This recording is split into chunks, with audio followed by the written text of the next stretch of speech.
பார்த்தீங்களா ஊருக மாமியை கேள்வி கேட்டார். அதுவும் என்ன சிரிக்கிறாங்க எல்லாரும். அந்த அம்மாவுக்கு விஷயம் தெரியுமா?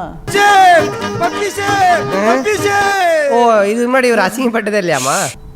நான் யாரோட காமெண்ட்டுக்கும் கவலைப்படுறது இல்லைங்க. நிர்மலா சீதாராமனிடம் கருமத்தப்பட்டியைச் சேர்ந்த அருண் சந்திரன் என்ற பட்டதாரி இளைஞர் செல்போன் உதிரி பாகமான செமிகண்டக்டர் என்ற உதிரி பாகத்தை வெளிநாடுகளில் இருந்து தொடர்ந்து இறக்குமதி செய்வது ஏன் என்று கேள்வி எழுப்பினார்.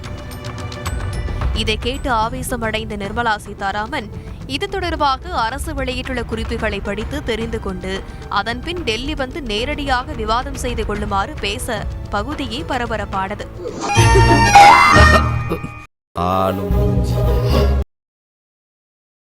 அவங்க பிரைவேட்ல வரலைன்னா கவர்மெண்ட்டே அந்த மாதிரி ஒரு இனிஷியேட்டிவ் எடுத்தால் நல்லா இருக்கும்னு நான் சொல்லுவேன். இல்லை மேடம், கம்பெனி அது ஓன் கவர்மெண்ட் டெல்லி அதெல்லாமே ஓன் கவர்மெண்ட் கம்பெனி இல்லை, ப்ரைவேட் கூட டைஅப் பண்ணி தான் தொடர்ந்து நிர்மலா சீதாராமனிடம் இளைஞர் கேள்வி கேட்க முற்படவே காதுக்குள்ள சங்கூதன மாதிரி இருக்கு. கோபமடைந்த அமைச்சர் செய்தியாளர்களை பார்த்து வீடியோ பதிவு செய்ய வேண்டாம் என எச்சரித்தார்.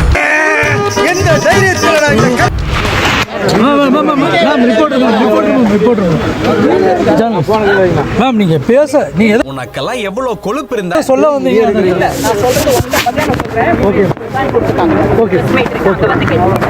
தொடர்ந்து இளைஞர் அருண் சந்திரனை கோவை கருதம்பட்டி போலீசார் பிடித்து ஜீப்பில் ஏற்றி காவல் நிலையம் அழைத்து சென்றது பெரும் பரபரப்பை ஏற்படுத்தியது.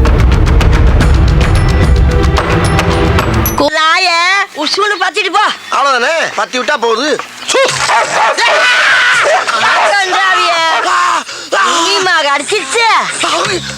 ஒன்னையுமாவா? அப்ப இதுக்கு முன்னால எத்தனை பேர் கிடைச்சிருக்கு? இந்த மாசம் பூரா 30 பேரை கடிச்சு தொலைஞ்சிச்சு இந்த மூடாவி. 30 பேரையா?